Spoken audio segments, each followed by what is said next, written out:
نحمدہ ونصلی علی رسولہ الکریم اما بعد۔ ناظرین، آج کی ویڈیو کے اندر سیدنا فاروق اعظم رضی اللہ تعالی عنہ کے کچھ حالات اور ان کے فضائل کو بیان کریں گے۔ آپ رضی اللہ تعالی عنہ کا پورا نام عمر بن الخطاب ہے اور آپ کا لقب فاروق ہے۔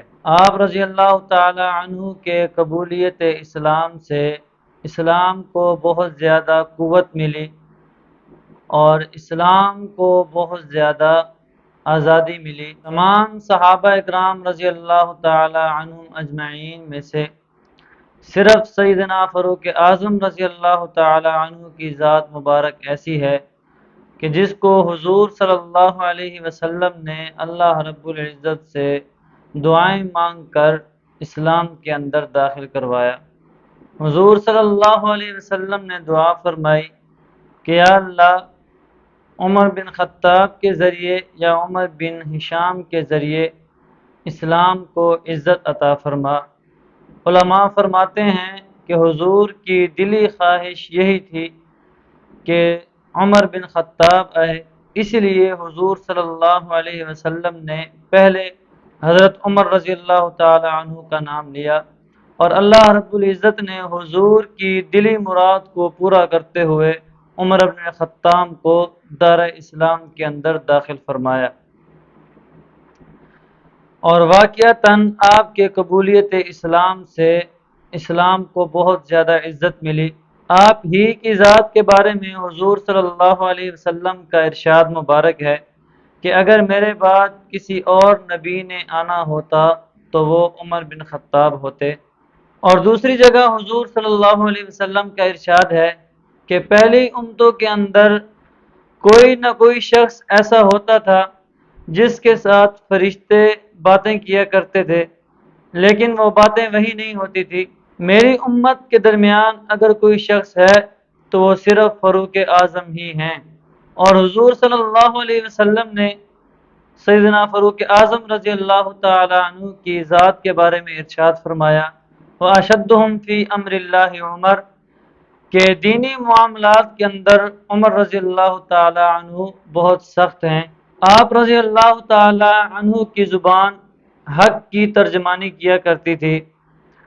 قرآن پاک کے اندر بہت سارے مواقع ایسے ہیں کہ جہاں پر سیدنا فاروق اعظم رضی اللہ تعالی عنہ کی رائے کے مطابق اللہ رب العزت نے قرآن اتارا، اور آپ ہی کی ذات کے بارے میں حضور صلی اللہ علیہ وسلم نے ارشاد فرمایا جس گلی کوچے سے عمر گزرتا ہے شیطان وہاں سے بھاگ جاتا ہے، چاہے وہ 1400 سال پہلے کا شیطان ہو یا پھر 1400 سال بعد آج کا شیطان ہو۔ آج بھی اگر سیدنا فاروق اعظم رضی اللہ تعالی عنہ کا نام لے دیا جائے تو موجودہ دور کا جو شیطان ہے وہ دم دبا کر بھاگتا ہے۔ اور سیدنا فاروق اعظم رضی اللہ تعالی عنہ وہ خوش نصیب باپ ہیں جن کی بیٹی سیدہ حفصہ رضی اللہ تعالی عنہ حضور صلی اللہ علیہ وسلم کے نکاح میں آئی اور پوری امت کی ماں بنی۔ اس حوالہ سے اگر سیدنا فاروق اعظم رضی اللہ تعالی عنہ کو دیکھا جائے تو سیدنا فاروق اعظم رضی اللہ تعالی عنہ حضور صلی اللہ علیہ وسلم کے باپ کے درجہ میں ہے، کیونکہ مہذب اور باعزت معاشرے کے اندر جو سسر ہوتا ہے اس کو باپ کی جگہ ہی تسلیم کیا جاتا ہے اور اس کی عزت ایسے ہی کی جاتی ہے جیسا کہ اپنے باپ کی جاتی ہے۔ حضور صلی اللہ علیہ وسلم کی رحلت کے بعد سیدنا ابو بکر صدیق رضی اللہ تعالیٰ عنہ خلیفہ بنے، اور حضرت ابو بکر رضی اللہ تعالیٰ عنہ کی رحلت کے بعد دوسرے نمبر پر جو خلیفہ بنے وہ سیدنا فاروق اعظم رضی اللہ تعالیٰ عنہ ہیں۔ آپ رضی اللہ تعالیٰ عنہ کے دور کے اندر اسلام نے بہت ترقی کی، اسلام بہت پھلا اور پھولا، اور 22 لاکھ مربع میل پر اسلام کا جھنڈا جو لہرایا گیا وہ خلافت بھی سیدنا فاروق اعظم رضی اللہ تعالی عنہ کی ہے۔ آپ رضی اللہ تعالی عنہ اپنی رعایا کے متعلق انتہائی رحم دل تھے، بے سہارا لوگوں کے لیے سہارا تھے۔ اتنی بڑی سلطنت اور خلافت ہونے کے باوجود اپنی ذاتی حالت یہ تھی کہ انتہائی سادگی کے اندر زندگی گزارا کرتے تھے۔ دوپہر کو سونے کے لیے سر کے نیچے اینٹ رکھ کر سو جاتے، اور لباس ایسا کہ خلیفہ وقت کے کرتے کے اوپر 17 پیوند لگے ہوتے تھے۔